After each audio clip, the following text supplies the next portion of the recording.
Kita mulai bab 129 kalau nggak salah. 129 tentang kelimpahan. Dan Bu ini saya selalu, dan setiap hal yang kita tunggu-tunggu dari Tuhan, yaitu kehidupannya itu sekarang, yang berlimpah-limpah itu kiranya sekarang memenuhi kita sepanjang pertemuan ini. Baik, kita akan mulai kelimpahan hidupnya. Sub yang pertama, takaran kepenuhan Yesus.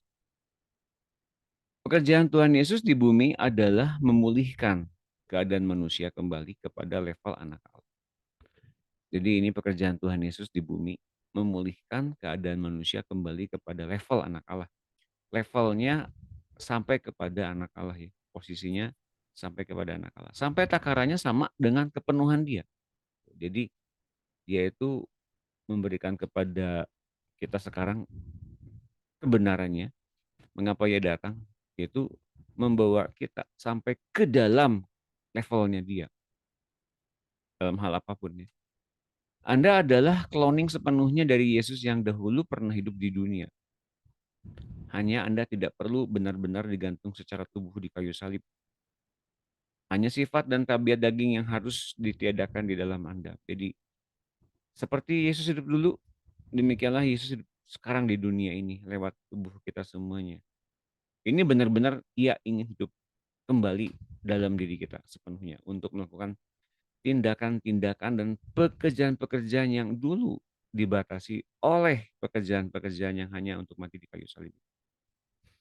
Tapi yang menjadi syarat agar dia kembali bekerja dengan penuh, sifat dan tabiat daging yang harus ditanggalkan dari diri kita. Ini mesti mati. Kita nggak harus mati di kayu salib, tapi benar-benar daging dan sifat ya yang kita punya ini harus ditanggalkan, dimatikan. Ini satu-satunya cara dan tidak ada cara yang lain. Jadi kalau ikut Tuhan tuh gak ada syarat, kata siapa? Ini syaratnya ada ini. Ya, ikut Tuhan tuh bersyarat. Dan Tuhan batasi ini, yang tidak sampai dengan begini meleset. Nanti ada perkataan itu ya. Nggak sampai di sini meleset. Jadi nanti ada berbagai ada berbagai kebenaran yang kita akan terima. Contohnya apa itu murtad? Murtad itu bukan pindah agama, tapi meleset dalam imannya. Ya itu salah satunya ini. Nggak sampai target karena memang pikiran dan dagingnya masih ada. Ini meleset. Udah pasti meleset dan gagal. Nah, jadi dalam setiap hal, kalau ternyata kita mempunyai satu kegagalan demi kegagalan di hari-hari ini, di akhir zaman ini, itu masih diizinkan terjadi sebetulnya. Untuk apa? Satu-satunya cara, satu-satunya bahwa kita mesti mengerti masuk ke dalam berbagai macam pertobatan adalah bahwa kehidupan Kristus mesti terbentuk. Nah, kalau susahnya kita, kalau kita kemudian jatuh bangun dalam dosa, kita tuh jadinya nggak pernah kapok berbuat dosa, maka kita menjadi satu hal orang-orang yang senang menyenangi perbuatan dosa di situ dan daging kita dipuaskan. Itu kemudian yang nggak bisa masuk ke dalam kepenuhan Kristus itu sendiri. Jadi ingat ini teman-teman, di masa-masa ini orang-orang akan diseleksi, akan mengalami berbagai macam hal-hal yang tanda kutip mungkin hal-hal yang buruk. Tapi tujuannya jelas untuk kemudian memurnikan dan setiap pikiran yang lama, yang daging, yang tabiat yang lama itu dimusnahkan dalam kehidupan Kristus yang berlimpah-limpah itu. Relakan diri kita seperti itu ya. Yohanes 10 ayat 10. Silakan dibaca oleh Bu Leni dulu pertama. Silakan Bu Leni. Ya Pak. Saya selalu. Ya, terima kasih. Yohanes 10 ayat 10. Pencuri datang hanya untuk mencuri dan membunuh dan membinasakan. Aku datang supaya mereka mempunyai hidup dan mempunyai dengan berlimpah-limpah. Amin. Terima kasih Bu Leni. Sama-sama.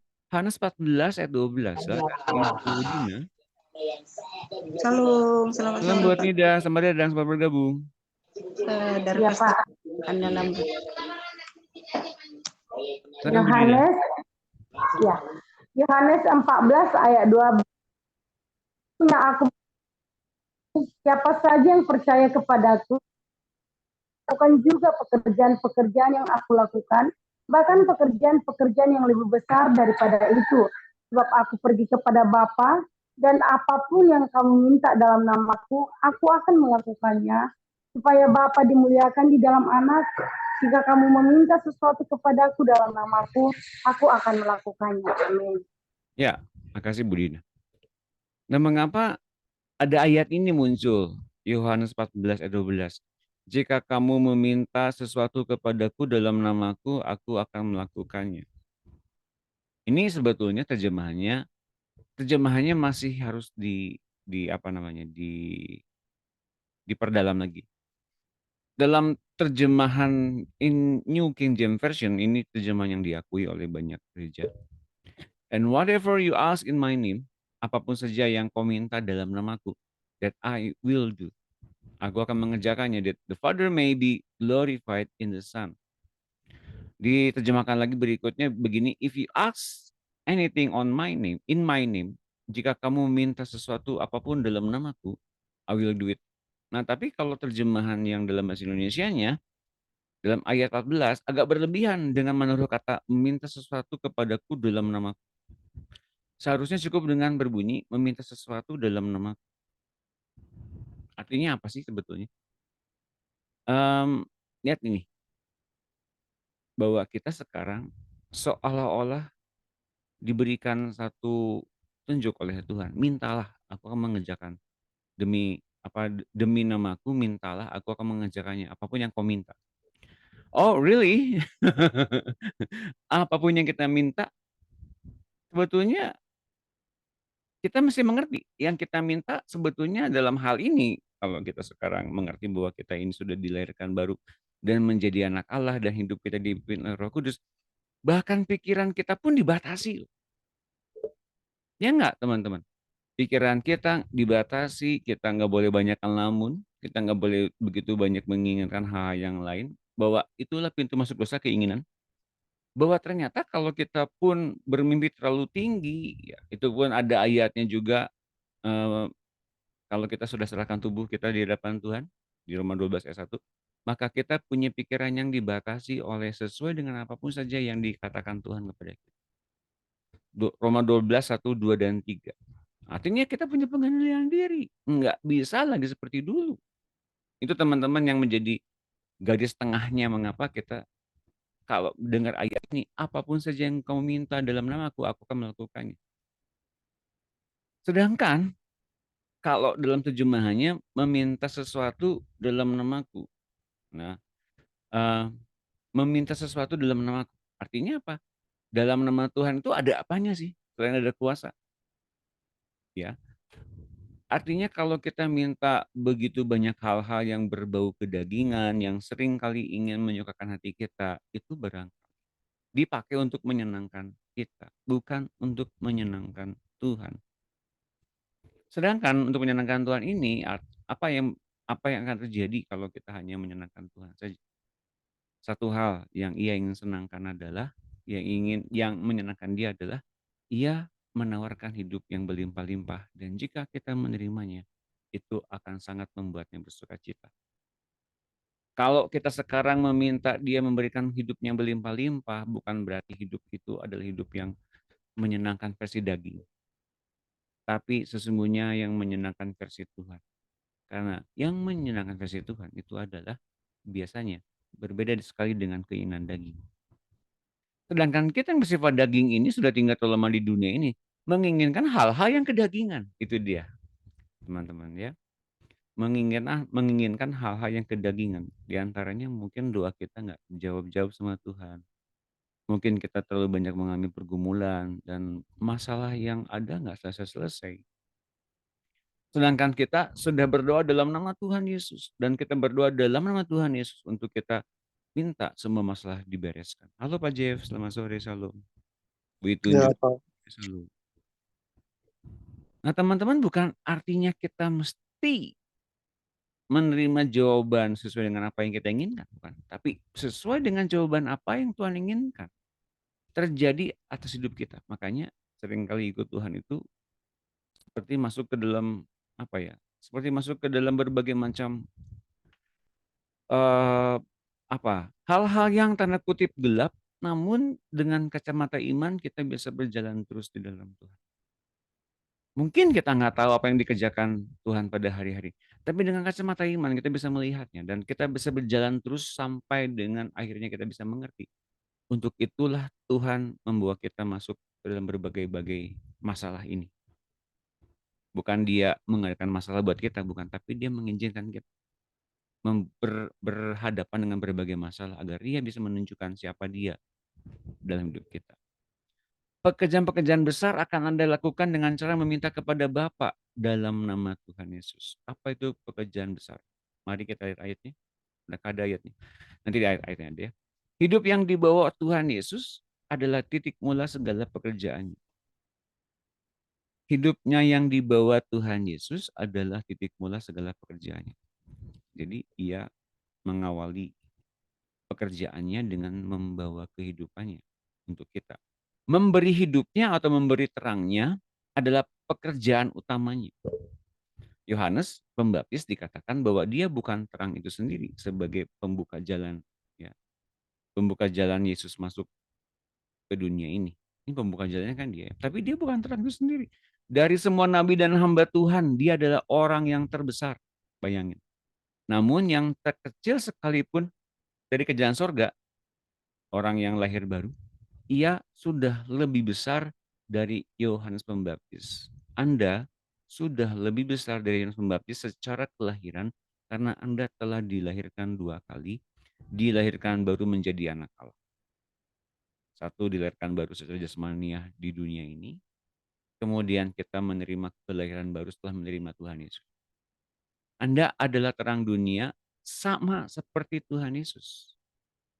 Ini adalah posisi kita. Anda menerima hidup berkelimpahan, bahwa itu menjadi terang dunia. Kita menerima hidup yang berkelimpahan sejak kita lahir baru. Pak, sejak saya lahir baru saya hidup berkelimpahan. Pak, masalah saya banyak. Itu adalah artinya itu adalah suatu posisi kita di hadapan Allah sebagai anak Allah. Tentang bagaimana kita masih banyak masalah, itu respon jiwa kita, akal budi kita di hadapan Allah. Mau nggak menerima posisi anak Allah?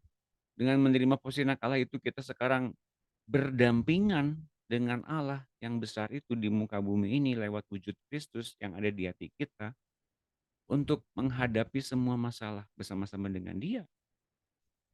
Teman-teman, untuk bersama-sama dengan Dia menghadapi berbagai macam tantangan kehidupan. Dan lewat itu semua kita bisa menerima hidup yang berkelimpahan. Respon kita mesti seperti itu. Ya. Meskipun kita sedang diperhadapkan pada berbagai macam hal-hal yang menyulitkan kita. Untuk kita bahkan sekalipun berpikir tentang esok hari. Tuhan sudah bilang sama kita dengan membatasi diri kita dengan jangan khawatir. Bukankah itu adalah satu hal yang meneguhkan kita kalau bilang begitu, adakah dia di hati kita? Oh, ada. Adakah dia ketika saya mengalami hal yang sulit? Ada. Adakah dia ketika saya mengalami hal-hal yang membuat saya seringkali khawatir? Ada. Dia nggak pernah ninggalin kita kok. Tapi kenyataannya kitalah yang mungkin meninggalkan setiap kebenaran yang Ia berikan untuk kita tidak masuk ke dalam semua kebenaran itu hingga kita seolah-olah tidak pernah didengar oleh. Nah, mari kita lihat nih yang lain. Yohanes 1 ayat 4. Silakan Ibu Made tolong baca. Siapa? Iya, Yohanes 1 ayat 4. Ya. Dalam Dia ada hidup dan hidup itu adalah terang manusia. Terang itu bercahaya di dalam kegelapan dan kegelapan itu tidak menguasainya. Datanglah seorang yang diutus Allah, namanya Yohanes. Ia datang sebagai saksi untuk bersaksi tentang terang itu, supaya melalui dia semua orang menjadi percaya. Ia bukan terang itu, tetapi ia harus bersaksi tentang terang itu. Terang yang sesungguhnya yang menerangi setiap orang sedang datang ke dalam dunia. Amin. Ya, terima kasih Bu Made. Pak. Ini cerita tentang siapa Yohanes Pembaptis menurut dirinya sendiri, ya bukan terang itu. Justru terang yang sesungguhnya datang sedang ada di dunia ini, sedang datang ke dunia ini. Dan dia mengawali memberitakan tentang sorga, tentang kerajaan Allah untuk membuat Yesusnya nanti kelak ya bicara sendiri tentang sorga itu seperti apa. Dan Yohanes Pembaptis mesti mengawali itu semua agar semua orang yang mendengarkan Yohanes Pembaptis mengalami pertobatan. Itu dia, tugasnya dia seperti begitu. Dan dia ngaku dia bukan terang itu, ya. Tapi dia bilang gini, dalam dia ada hidup dan hidup itu adalah terang manusia. Jadi mungkin kita sekarang membandingkan dengan terang matahari yang begitu panas, suhu yang begitu panas karena matahari yang begitu dekat dengan bumi ini. Mungkin kita bisa bilang, wah materinya sangat panas ada hari ini. Oke, betul ya. Tapi tahukah teman-teman, Bapak Ibu sekalian, bahwa kita ini adalah terang juga di hadapan Allah. Karena hidup Kristus itu adalah terang manusia yang dirupakan di dalam manusia. Untuk apa membawa terang ke dalam dunia ini? Agar semakin banyak orang mengenal Kristus dalam hidup kita. Karena kalau kita sudah mengenal Kristus dan terang itu termanifestasi dengan jelas, terang itu bercahaya dalam kegelapan dan kegelapan itu tidak menguasainya. Ya teman-teman, terang itu bercahaya dalam kegelapan dan terang itu tidak dikuasai oleh kegelapan. Barangkali Yohanes Pembaptis ketika memberitakan ini, ya barangkali kita mungkin melihat, oh dia kan bukan Mesias, oh ya Yohanes Pembaptis.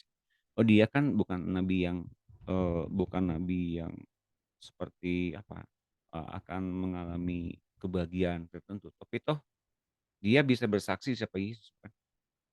Saya kasih tahu teman-teman makna sesungguhnya bagaimana peran Yohanes Pembaptis ini bagi kita sekarang. Mungkin kita dulu belum mengenal Yesus sungguh-sungguh. Saya percaya karena saya pun dulu mengalaminya. Selama 30 tahun awal hidup saya sebagai manusia Kristen, saya belum mengenal Kristus secara sungguh-sungguh. Betul, itu saya akui. Baru kenal Yesus secara sungguh-sungguh ketika terang itu datang, menghampiri saya, masuk ke dalam saya, melawan saya, merubah saya. Sampai dengan kapan? Sampai dengan terciptanya manifestasi Kristus yang sempurna dalam diri saya. Saya bukan orang yang sempurna, teman-teman Bapak Ibu sekalian. Kita semua bukanlah orang yang sempurna. Kita percaya itu. Tapi manifestasi Kristus yang sempurna itu menggantikan hidup kita. Rela apa enggak? Manifestasi Kristus dengan pikiran yang sempurna itu menggantikan pikiran kita. Rela apa tidak? Hidup Kristus yang sempurna itu rela menggantikan kita. Mau menggantikan kita, rela apa enggak? Ini yang terjadi. Banyak dari kita mungkin yang belum rela.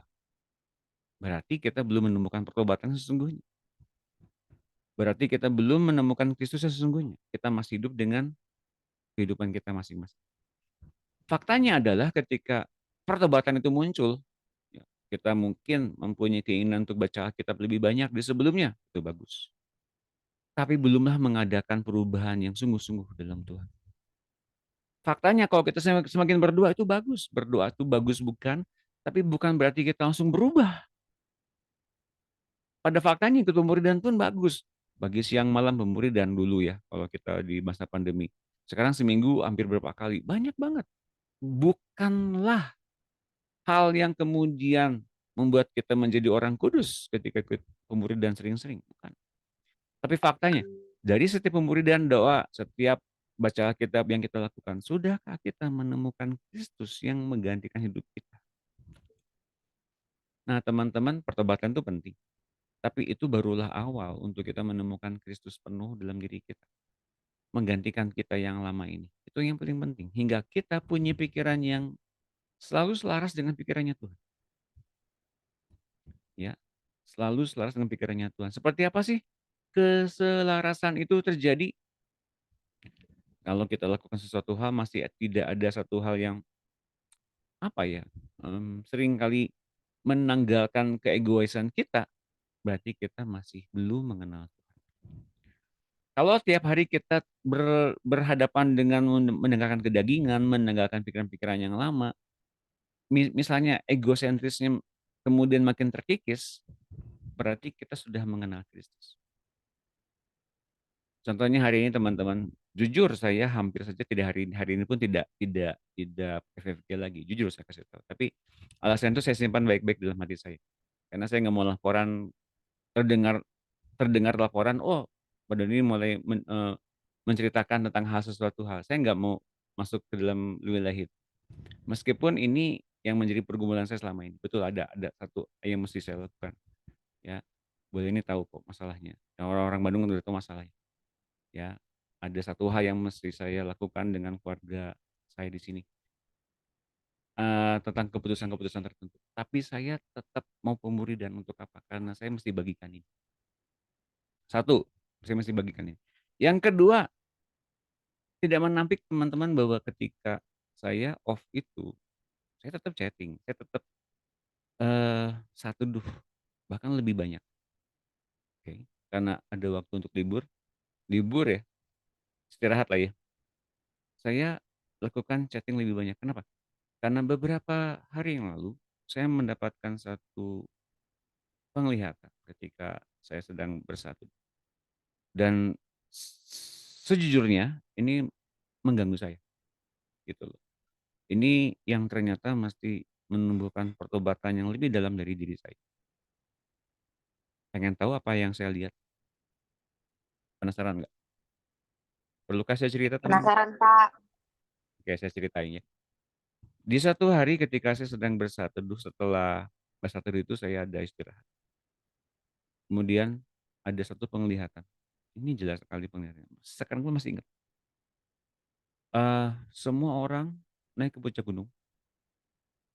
Ada kudita militer di negara ini. Nah, ini dia ya. Ini satu hal yang mungkin akan terjadi dekat-dekat di waktu ini. Ada kudeta militer dan semua orang naik ke puncak gunung. Jadi orang-orang hidup di gunung. Dan ternyata saya pun naik ke puncak gunung itu. Dan saya juga makan di sana bersama-sama dengan orang lain. Lalu saya kemudian menanyakan arti dari penglihatan itu.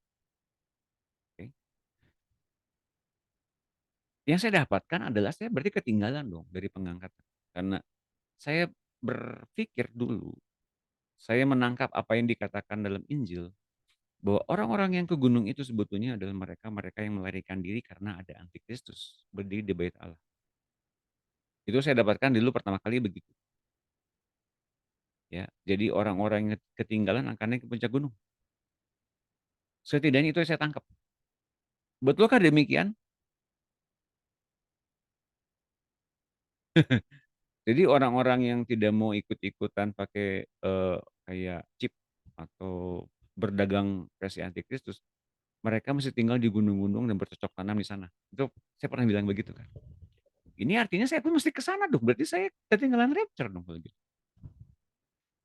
By the way, nanti akan dibahas rapture juga ya. Ini makanya ini sangat relate, sangat berhubungan erat dengan itu semua. Jadi ketika saya bertanya, Tuhan ini artinya apa? Apakah saya ketinggalan? Apakah saya termasuk orang yang gak akan diangkat? Apakah saya termasuk orang yang akan mengalami penganiayaan nanti kelak? Itu pertanyaan saya ketika saya mengalami saat teduh. Itu persis di hari setelah harusnya pemuridan. Penglihatan itu jadi sekitar seminggu yang lalu ya. Dan ini jawabannya jelas sekali. Jawabannya adalah nanti setelah apa yang saya bahas ini ya. Jawabannya sangat dalam dan berhubungan dengan apa yang kita bahas nanti sekarang ini. Nanti kan jawabannya. Jawabannya nanti akan ada sampai di pertengahan sesi ini. Nah, dalam Matius 11 ayat 11. Silakan saya minta Ibu Hotni untuk baca.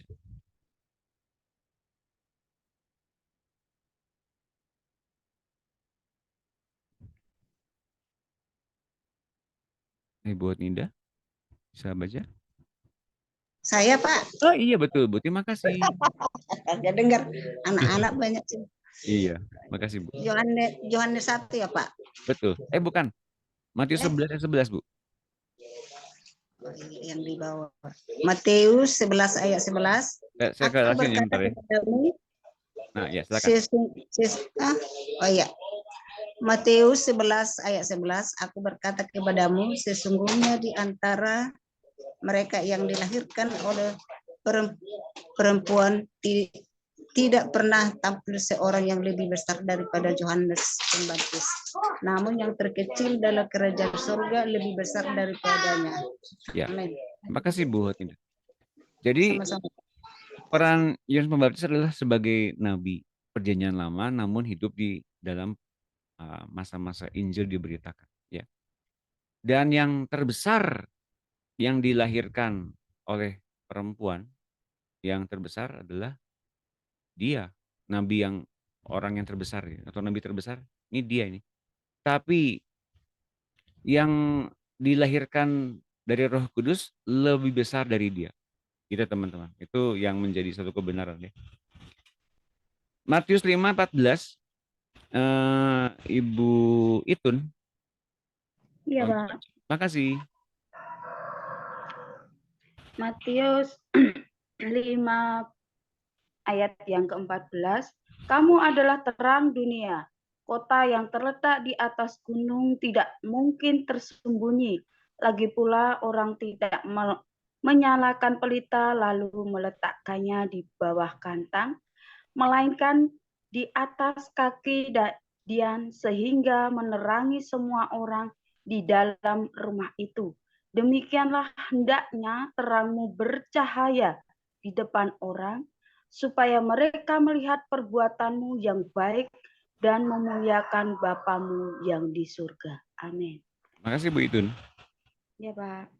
Jadi kita berbuat baik untuk Allah dimuliakan. Untuk Allah dikenal.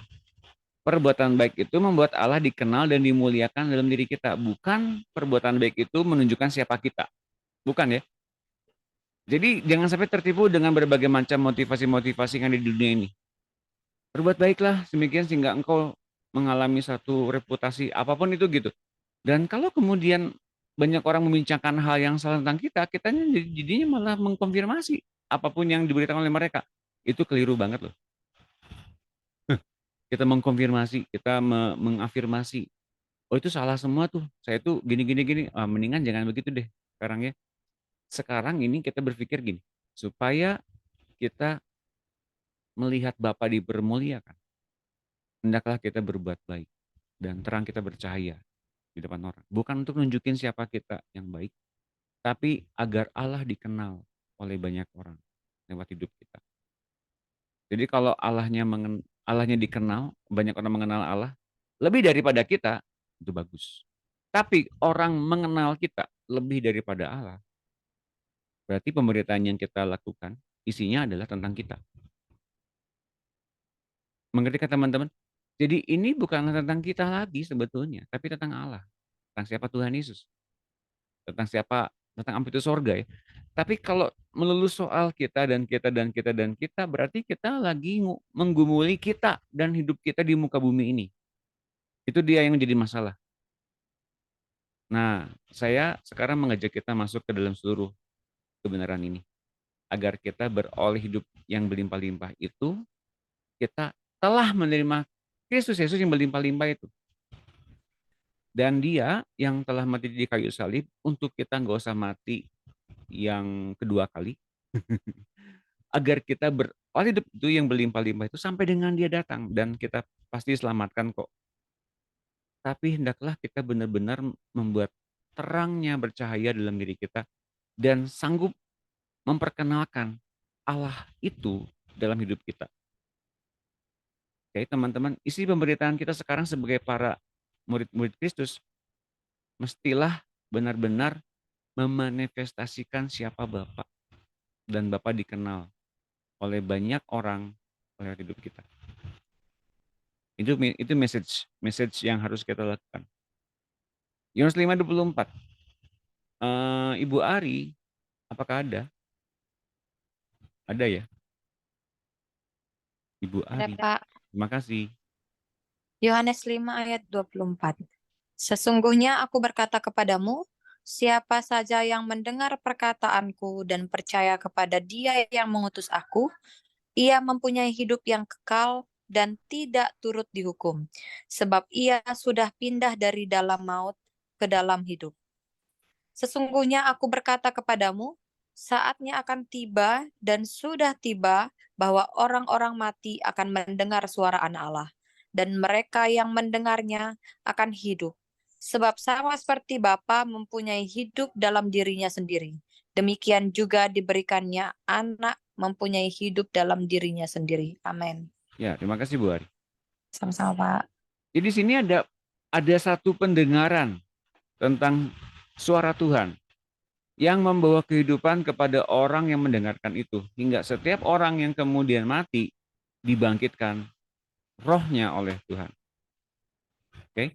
Kenapa orang yang mendengarkan Tuhan dibangkitkan rohnya? Karena dia mempunyai kehidupan. Nah, kalau kita kemudian hanya asal cuap-cuap, kayak saya sekarang nih asal cuap-cuap aja. Saya punya pengetahuan, saya bisa bilang itu ya, saya punya pengetahuan. Tapi tanpa Tuhan dalam diri saya, tanpa firman yang ada dalam diri saya, hal-hal yang seperti itu saya bagikan, pengetahuan itu nggak pernah merubah orang. Mengapa? Karena unsur yang ada yang banyak dalam diri saya adalah diri saya sendiri, bukan Tuhannya. Bukan firman-Nya, bukan kehidupannya. Bukan hidup yang berlimpah-limpahnya juga. Tapi kalau kemudian yang saya bagikan adalah firman-Nya, hidup yang berlimpah-limpah itu, maka siapapun yang mendengarkan dia bicara, Yesus yang bicara, hidupnya itu akan termanifestasi dalam setiap pendengarnya. Itu dia teman-teman. Hingga kalau setiap orang yang mendengarkan Tuhan, mereka pasti bangkit. Mereka nggak jadi orang yang sama lagi seperti 5 menit yang lalu. Mereka bukanlah yang sama lagi seperti minggu yang lalu. Kalau misalnya mendengarkan pemberidan, mereka bukan lagi seperti orang yang punya pikiran yang mungkin berbulan-bulan yang lalu. Harusnya kalau sering dengar suara Tuhan, orang itu akan bangkit rohnya dari keterpurukan apapun. Ya teman-teman. Nah, jujur saya selama 1 minggu ini ketika saya ngalami vision gitu, saya sempat ngedrop loh teman-teman. Kalau gitu saya akan ngalamin ketertinggalannya dari pengangkatan. Dan faktanya ternyata nggak seperti begitu. Faktanya nggak seperti begitu. Masih ingat nggak ketika saya membagikan satu tulisan-tulisan yang saya bilang, tulisan-tulisan ini meskipun ini memang dibikin untuk kita, akal budi kita agar nangkep suara Tuhan, mesti dituliskan kan. Hal ini akan berguna kelak bagi mereka yang nanti akan ketinggalan di dunia ini. Mereka dapat panduan tentang bagaimana mereka masih hidup, melanjutkan hidup di muka bumi ini tanpa Roh Kudus. Oke, saya pernah bilang begitu ya. Jadi ketika itu adanya pengangkatan, itu membawa Roh Kudus dan semua anak Allah yang ada di bumi ini. Jadi hidup di muka bumi ini tanpa Roh Kudus sama sekali. Oke, jelas. Dan ternyata saya ingat-ingat lagi waktu di dalam vision itu. Ketika saya sedang makan itu. Ternyata saya masih dituntun Roh Kudus. Untuk makan bagian saya. Loh, iya ya, kalau ternyata itu diangkat berarti tanpa Roh Kudus tuh. Semuanya di bumi ini tanpa Roh Kudus. Tapi saya masih merasakan ada Roh Kudus hadir. Nah, ketika saya mendapatkan itu, ayat itu, mendapatkan satu rema seperti begitu dari Roh Kudus, maka saya kemudian melanjutkan lebih dalam. Apa arti penglihatan ketika saya dan teman-teman semua yang ada di gunung itu, mereka ngapain? Ternyata satu hal yang mereka lakukan, mereka sedang menunggu kilat memancar dari timur ke barat. Jadi seluruh orang-orang yang naik gunung pada saat itu, mereka sedang menunggu kilatan besar yang melesat dengan cepat dari timur ke barat, yaitu kedatangan Tuhan yang kedua kali. Yang disebutkan oleh Alkitab sebagai parousia. Rapture sendiri itu tidak ada dalam Alkitab, perkataan itu tidak ada, perkataannya ya, tapi pengangkatan orang percayanya ada. Tapi penampakan Tuhan yang mulia, yang dinyatakan oleh Dia, dan orang-orang yang mulia yang diangkat oleh Tuhan itu ada dalam dua kondisi yang berbeda. Satu kondisi parousia, tenang kemuliaan Tuhannya yang ada di awan-awan, dan pengangkatan atau penyelamatan orang-orang percaya. Jadi kita akan mengalami penglihatan secara jelas siapa Tuhan nanti di awan-awan. Itu bisa terjadi jika sepanjang hidup kita di muka bumi ini melihat Tuhan. Mungkin dengan kacamata iman hari-hari ini. Tapi kelak kalau itu bertumbuh terus, kita akan sampai dengan kita melihat Tuhan. Tepuk tangan semuanya. Jadi pastikan kacamata iman kita tetap melihat hal-hal yang nggak kelihatan itu. Kalau kita nggak melihat dengan kacamata iman, maka kita sedang melihat dengan kacamata jasmania. Dan itu sangat amat melelahkan. Betul, melelahkan. Saya hampir ngalami itu teman-teman. Waduh, berarti nggak terangkat ya. Saya kecewa loh sempat. Karena saya berpikir penglihatan ini begitu nyatanya dan ini benar terjadi di masa yang akan datang. Tapi setelah diperdalam lagi ternyata nggak kayak gitu. Dan saya cari bukti ayatnya, jelasnya urutan kejadiannya seperti apa dan diberikan. Nanti saya akan bagikan nanti kelak. Nanti mungkin setelah ini ya. Urutan kejadiannya ternyata memang ada orang-orang naik ke puncak gunung. Ada. Nanti kita akan lihat. Efesus 4 ayat 11. Saya tahan-tahan dulu, nanti sampai dengan di pengajarannya ya. Nanti pasti muncul. Silakan dibaca oleh Ibu Ayu. Ibu Yohana, sorry. Ada Ibu Yohana?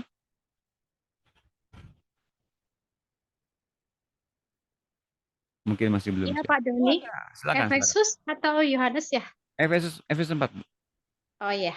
Iya. Efesus 4 ayat 11, dialah yang memberikan baik rasul-rasul maupun nabi-nabi, baik pemberita-pemberita Injil maupun gembala-gembala dan pengajar-pengajar, untuk memperlengkapi orang-orang kudus bagi pekerjaan pelayanan, bagi pembangunan tubuh Kristus, sampai kita semua telah mencapai kesatuan iman dan pengetahuan yang benar tentang anak Allah, kedewasaan penuh, dan tingkat pertumbuhan yang sesuai dengan kepenuhan Kristus, sehingga kita bukan lagi anak-anak yang diombang-ambingkan oleh berbagai angin pengajaran, oleh permainan palsu manusia dalam kelicikan mereka yang menyesatkan.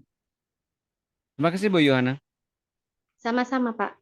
Ya, jadi badan-badan organisasi keagamaan atau jabatan tubuh Kristus itu sebetulnya bertugas untuk apa sih? Untuk sampai dengan terciptanya orang-orang yang dewasa sepenuh Kristus.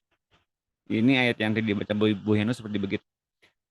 Semua bentuk pelayanan Kristen, gereja, tim pelayanan, yayasan, paguyuban, jabatan-jabatan pelayanan sebagai rasul, nabi, penginjil, apapun, mencapai sasaran yang sama, yakni membina tubuh Kristus mencapai pertumbuhan setingkat dengan kepenuhan Kristus.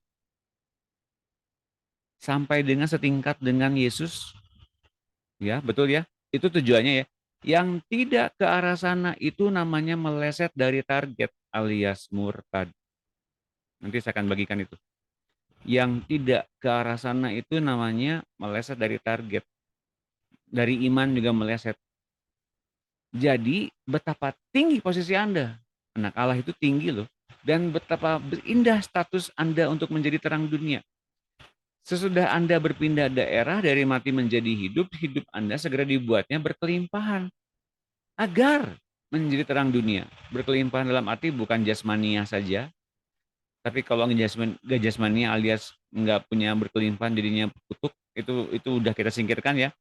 Berkelimpahan secara rohani agar menjadi terang dunia yang semakin lama semakin besar ukurannya, tidak kurang dari seperti Yesus.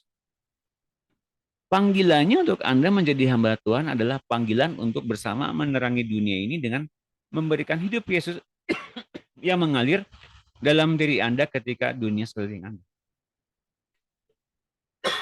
Jadi panggilan kita ini untuk menerangi banyak orang dengan hidup Kristus agar terang yang mereka miliki juga sama seperti Kristus. Hingga semua orang yang di dunia ini akan mempunyai terang yang sama dengan apa yang Kristus miliki, maka itulah yang terjadi ketika semakin banyak terang yang udah tercipta, maka terang itu akan diangkat dari bumi ini. Sebentar Bapak Ibu sekalian, kok saya jadi keselak ya? Bentar.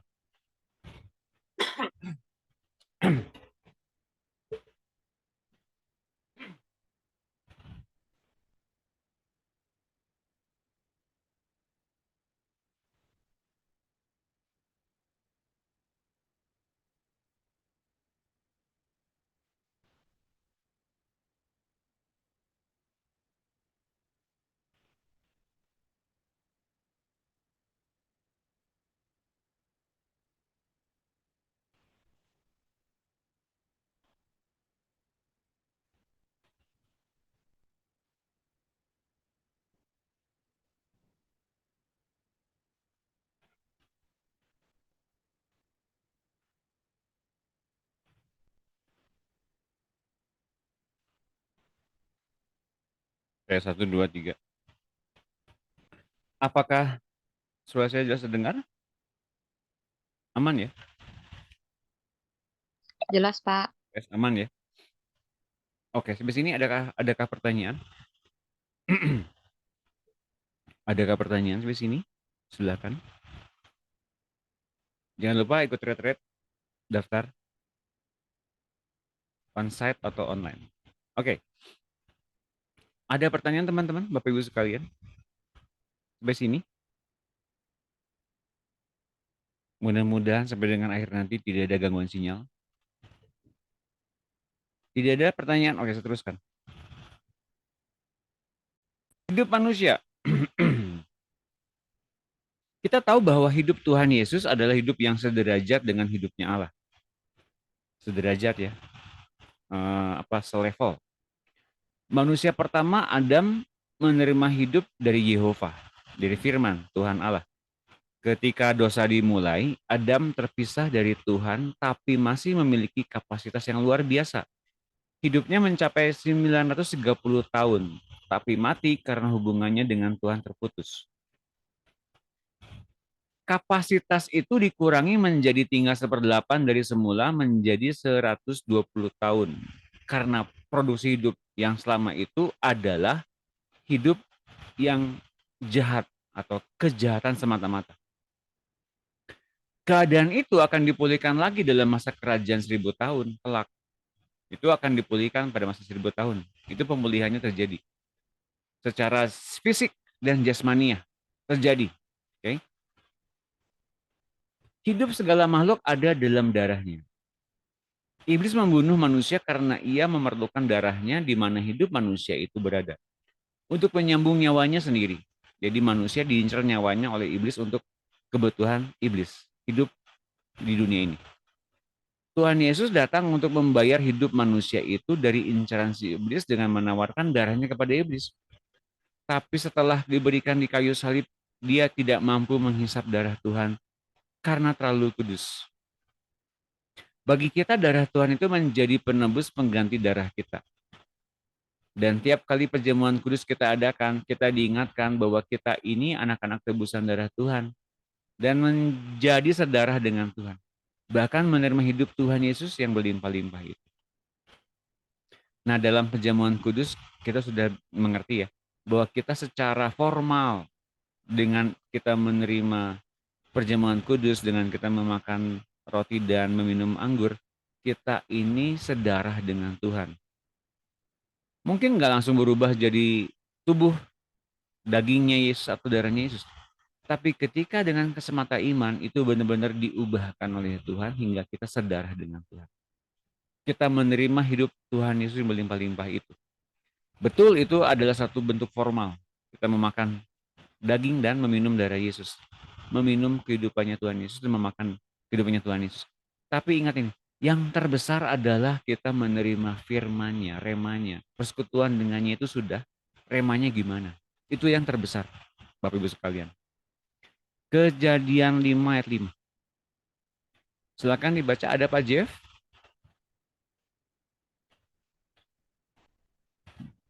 Adakah Pak Jeff? Di Bandung hujan lebat, jadi saya nggak bisa dengar suara jelas. Ibu Marta Mida ada?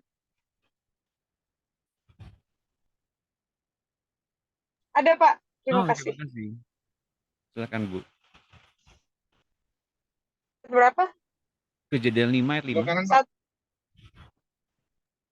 Oh, lagi nyetir. Kejadian 5, bukan Pak, enggak, penumpang. Kejadian 5 ayat 5. Jadi Adam mencapai umur 930 tahun lalu ia mati. Ya, panjang ya umurnya. Makasih Bu Marta. Terima kasih. 1 Korintus 15:22. Ibu Enda ada?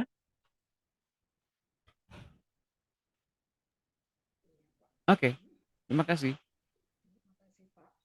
1 Korintus 15 ayat 22, karena sama seperti semua orang mati dalam persekutuan dengan Adam, demikian pula semua orang akan dihidupkan kembali dalam persekutuan dengan Kristus. Kejadian 6 ayat 3. Ibu Evi, silakan. Masih di jalan nih kayaknya. Ya. Kejadian berapa Pak Ibu? Kejadian 6 ayat 3. Kejadian 6 ayat 3 berfirmanlah Tuhan, rohku tidak akan selama-lamanya diam.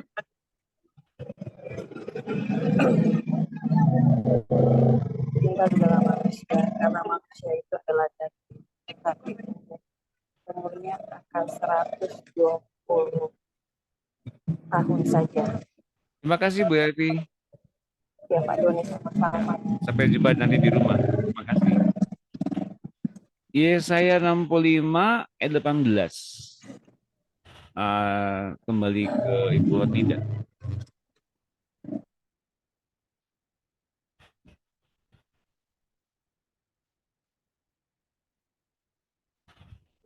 Ibu Nida, bisa baca, Bu?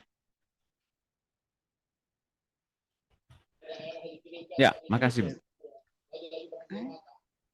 Iya, saya. Iya, Pak. Sebentar, Pak. Terima kasih.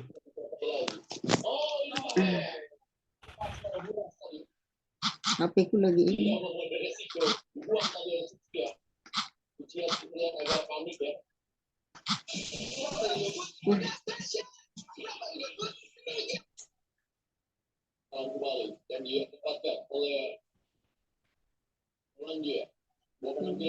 Rusak, Pak. Rusak. Oke, ganti sama Ibu Dina. Ibu Dina, silakan. Oke, Pak. Yesaya 65 ayat 18. Tetapi bergiranglah dan bersorak-sorai untuk selama-lamanya atas apa yang kuciptakan. Sebab sesungguhnya aku menciptakan Yerusalem penuh sorak-sorak dan penduduknya penuh kegirangan. Aku akan bersorak-sorak karena Yerusalem dan bergirang karena umatku. Di dalamnya tidak akan kedengaran lagi bunyi tangisan dan bunyi orang pun tidak. Di situ tidak akan ada lagi bayi yang hanya hidup beberapa hari atau orang tua yang tidak mencapai umur suntuk. Sebab siapa yang mati pada umur 100 tahun masih akan dianggap muda. Dan siapa yang tidak mencapai umur 100 tahun akan dianggap Terima kasih, Bu Dina. Yesaya 65 ayat 22, silakan dibaca. Udah, Pak. Akan Ya, terima dianggap kasih. kena kritis. Terima kasih. Ibu Ari, ayat 22. Ayat 22.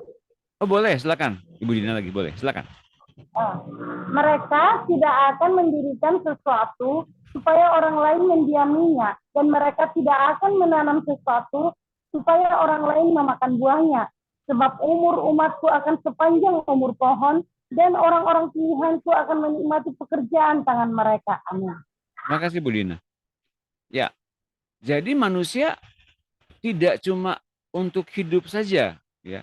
Manusia hidup tidak untuk hidup saja dalam waktu tertentu, dan mungkin banyak orang bilang ingin hidup lebih lama, ingin menikmati kebahagiaan lebih lama, tapi pada faktanya yang dihasilkan dari umur sepanjang Adam itu hanyalah kejahatan semata-mata, pikirannya jahat semata-mata. Dan ini Tuhan larang sebetulnya.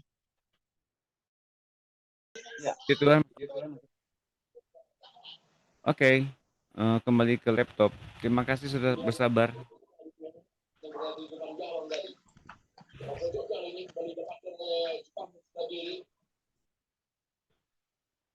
Oke.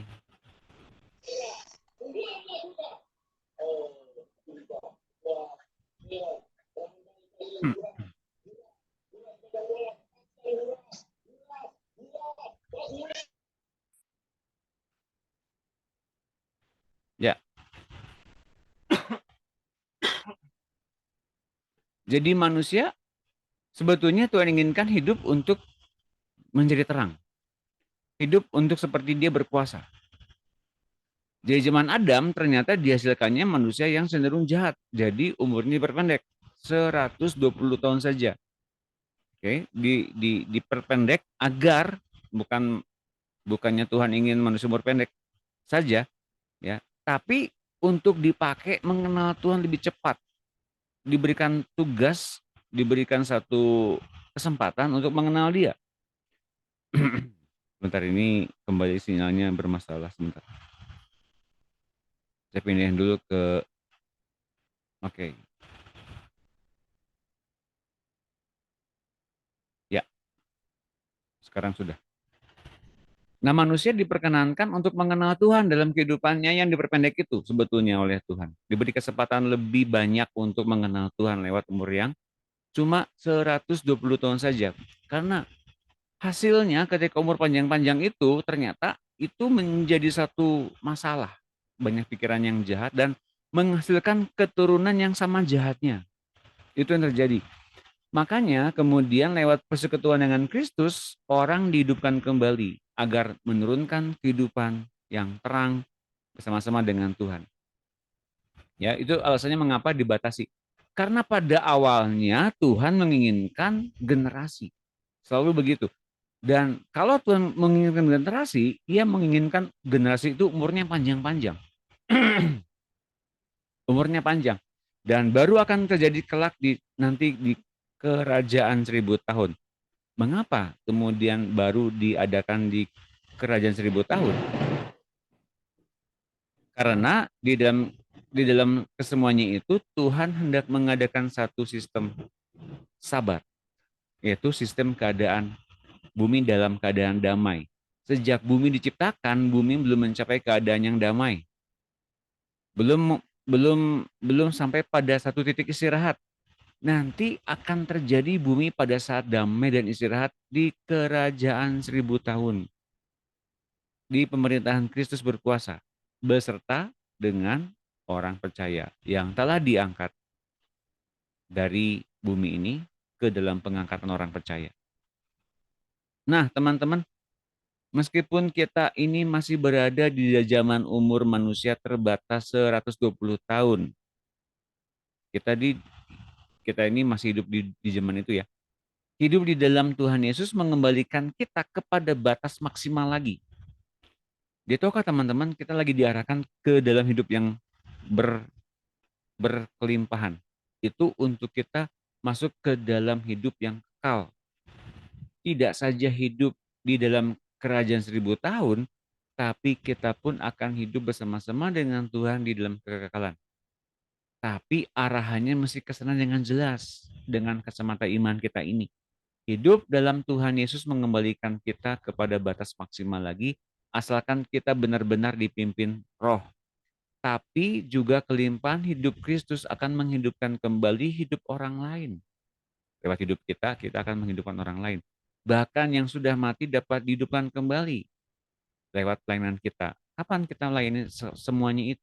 Sekarang ini Bapak Ibu sekalian, teman-teman, ketika kita mengalami hidup Kristus berlimpah-limpah itu, fungsinya untuk menghidupkan persekutuan orang itu dengan Tuhan. Ini nanti akan nyata, makanya ikut retret, teman-teman. Nanti akan diberikan pengajaran lebih dalam bagaimana kemudian kita melayani orang-orang sekitar kita. Hanya pada tahun-tahun mendatang yang sudah amat dekat, terbuka kesempatan bagi orang percaya untuk ikut mengalami rapture, yakni diangkat hidup-hidup oleh Tuhan, masuk ke dalam sorga, dan kemudian benar-benar mengalami apa itu secara jasmaniah hidup yang berkelimpahan dari Kristus Yesus.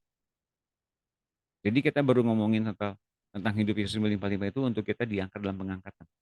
Dan orang-orang yang bisa mengalaminya adalah orang-orang yang akan mengalami hidup yang berkelimpahan itu, nantinya kelak akan dipraktekkan di kerajaan 1000 tahun sebagai para pengajar. Ya, karena orang-orang yang diangkat dalam pengangkatan itu mereka akan mempraktekkan itu sebagai pengajar, sebagai penguasa bersama-sama dengan Tuhan. Itu teman-teman. Dan itu adalah orang-orang yang bagaimana? Orang-orang yang sampai dengan Kristus ada, mereka masih hidup. Mereka masih menantikan Tuhan.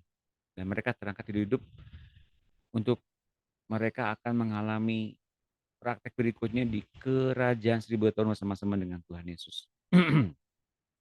Adakah pertanyaan sampai sini teman-teman? Sebelum masuk ke dalam kapan manusia terlepas dari maut? Apakah ketika seseorang itu menerima Kristus benar-benar terlepas dari maut kah? Atau bagaimana? Oke. Adakah pertanyaan teman-teman? Silakan.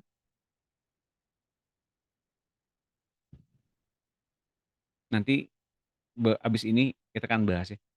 Benarkah setelah menerima Kristus kita lepas dari maut? Bukankah Dia mematahkan kuasa maut atas kita? Sudahkah kita mengalahkan maut bersama-sama dengan Tuhan? Nanti akan dibahas lagi. Adakah pertanyaan teman-teman?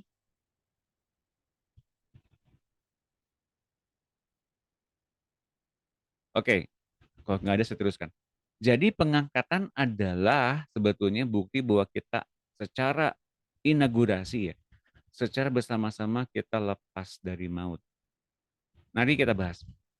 Ada beberapa ucapan Tuhan Yesus yang sering menimbulkan pertanyaan di antara murid-muridnya sendiri tentang kapan manusia dibebaskan dari cengkraman si maut, yakni Abaddon.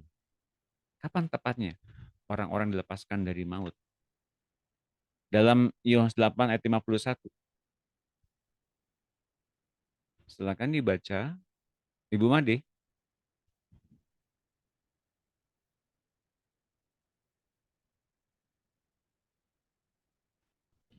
Ada Ibu Made? Oke, kalau nggak ada, yang lain dulu. Ibu itu ada? Oh, buat Nida boleh. Saya, Pak. Boleh buat Nida. Boleh. Yohanes 8 ayat 51. Sesungguhnya aku berkata kepadamu, siapa saja menurut firman-Ku, ia tidak akan mengalami maut sampai selama-lamanya.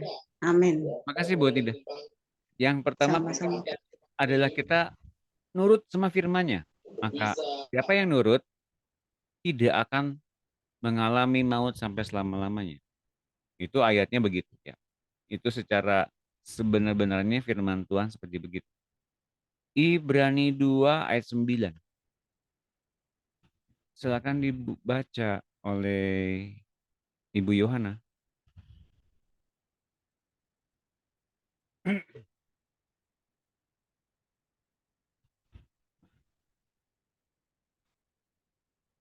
Oke, Ibu Ari ada? Ibu Ari aja dulu. Ada, Pak. Ada, terima kasih. Ibrani 2 ayat 9 ya, Pak? Betul. Tetapi yang kita lihat ialah bahwa Yesus untuk waktu yang singkat dibuat sedikit lebih rendah daripada malaikat-malaikat. Dan karena penderitaan maut, dimahkotai dengan kemuliaan dan kehormatan, supaya oleh anugerah Allah ia mengalami maut bagi semua manusia. Amin. Ya, makasih Bu Ari. Timbul pertanyaan begini ya. Kok Yesus memberikan satu kenyataan yang menurut firman-Nya ia tidak akan mengalami maut. Sedangkan ia sendiri mengalami maut. Kok bisa gitu ya? Kalau saya sebagai orang di luar Kristen mungkin akan bertanya seperti begini. Kok bisa Yesus sendiri sebagai penyedia kehidupan kok dia mengalami maut? Dia kok mati? Masa Tuhan mati? Gitu loh. Katanya dia janjikan kehidupan. Nah, kalaupun misalnya dia bangkit nanti ada yang protes lagi. Itu yang bangkitnya bukan Yesus. Yesus kan pura-pura mati. Yang disalibkannya kan bukan dia juga. Nah, gitu ya teman-teman. Tapi kita lihat di sini. Yesus memang mengalami maut. Hanya satu yang tidak pernah ditaklukkan kepada maut, yaitu memang Allah Bapa. Tapi Yesus pernah mengalami maut bagi manusia, bagi semua manusia. Tapi Yesus bilang, siapa saja menurut firman-Ku, ia tidak akan mengalami maut sampai selama-lamanya. Apakah ini hal yang kontradiktif? Mari kita lihat. Ada yang berpendapat bahwa asalkan kita taat menuruti semua firman-Nya, kita tidak akan mengalami mati selamanya. Tidak mengalami mati selamanya artinya hidup beribu-ribu tahun. Bukankah Tuhan sudah mengalami maut bagi semua manusia? Tapi dari 12 rasul Tuhan yang pertama kali mengalami maut adalah Yudas Iskariot. Karena dia tidak percaya kepada Tuhan Yesus sebagai juru selamat. Yang kedua adalah Yakobus saudara Yohanes. Mati oleh pedang ya. Salah satu dari si Boanerges yang dipancung kepalanya oleh Herodes. Ya. Dan selanjutnya semua rasul-rasulnya mati syahid. Kecuali rasul termuda Yohanes. Dia mati karena usia lanjut, dikubur di Efesus tahun 100. Kalau dikatakan taat kepada firman-Nya, kembali ke laptop. Ya, puji Tuhan sinyalnya ya teman-teman. Meskipun putus-putus, kita masih bisa terus berlanjut. Lanjutkan.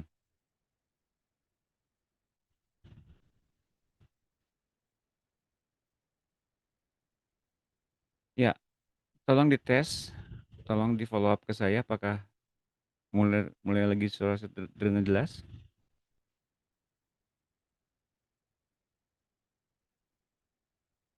Jelas, Pak. Jelas ya, makasih Bu Hari. Pak. Ya, makasih. Kalau dikatakan taat kepada firman-Nya, kita percaya ke-11 rasul itu adalah teladan bagi kita, tapi semuanya telah mengalami maut juga. Setelah rasul-rasul tak pernah dicatat ada orang yang naik ke sorga hidup-hidup seperti Henokh dan Elia. Jadi semua rasul-rasul mengalami maut. Oke. 11 orang mati syahid, 10 orang mati syahid, 1 orang mati karena tua. Yang 1 orang lagi mati mungkin karena menyangkal Tuhan Yesus dan mati bunuh diri. Ya. Tapi nggak ada orang yang kemudian setelah itu tercatat dalam Alkitab di Perjanjian Baru terangkat hidup-hidup ke sorga. Ya. Jadi apakah mereka mengalami maut? Mereka semua mengalami maut. Janganlah hendaknya kita salah interpretasi lagi. Ini sinyalnya bermasalah banget ya. Saya coba naikin sinyalnya. Oke, dah. Janganlah hendaknya kita interpretasi lagi. Salah interpretasi lagi. Jadi maksud Tuhan dengan mereka yang tidak akan mengalami maut selama-lamanya, ya. Kemungkinannya hanyalah tinggal orang-orang percaya yang nanti masih hidup ketika dia kembali kedua kalinya melintas dari timur ke barat. Itu dikenal sebagai saat rapture. Istilah rapture itu bukan dari Alkitab. Nah ini dia teman-teman. Jadi orang-orang yang tidak akan mengalami maut selama-lamanya itu adalah orang-orang yang tetap berdiri di depan Tuhan. Dan mereka akan terangkat bersama-sama dengan seluruh orang percaya yang lain. Di awan-awan bersama-sama dengan Tuhan. Jadi yang masih mengalami hidup Kristus berlimpah-limpah sampai dengan dia berjumpa dengan Tuhan di awan-awan. Itu adalah orang-orang yang tidak mengalami maut selama-lamanya. Mari kita baca ayatnya. 1 Tesalonika 4 ayat 16. Oke, silakan dibaca oleh Ibu Yohana ada.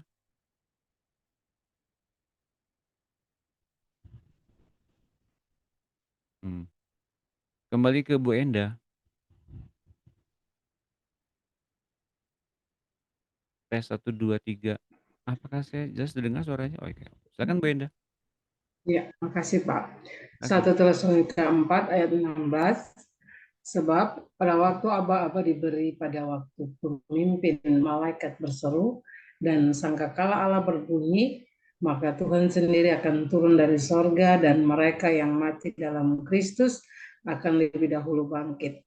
Sesudah itu kita yang hidup, yang masih tinggal, akan diangkat bersama-sama dengan mereka dalam awan menyongsong Tuhan di angkasa. Demikianlah kita akan selama-lamanya bersama dengan Tuhan. Amin. Jadi yang bertahan hidup sampai dengan Tuhan datang yang kedua kali dan kemudian terangkat itu mereka yang mendapati bahwa mereka memperoleh tubuh kemuliaan seperti Kristus. Oke, jelas ya. Dan orang-orang yang lebih dulu mati dalam Tuhan mereka akan terangkat dan mereka akan memperoleh tubuh pengangkatan. Beda ternyata ya teman-teman. Nah, pernah terjadi salah interpretasi juga dengan Yohanes yang diduga tidak akan mati karena kata-kata Tuhan dalam Yohanes 21-22. Nanti dibaca ya. Tapi Alkitab sendiri telah mengkoreksi kesalahan pandang itu di ayat 23. Tetapi dari ungkapan Tuhan itu ternyata tidak secara otomatis semua muridnya akan tidak mengenal maut. Tapi tergantung juga apa yang Tuhan kehendaki. Jadi diduga dulu Yohanes anak Zebedius ini ya. Yohanes muridnya Yesus yang kemudian tidak akan mati sampai selama-lamanya. Ya. Itu diduga demikian. Tapi itu pun bukan urusanmu kata Tuhan. Mari kita lihat. Yohanes 21 sampai dengan 23. Yuk kita baca. Silakan dibaca. Oleh Bu Marta Mida bisa?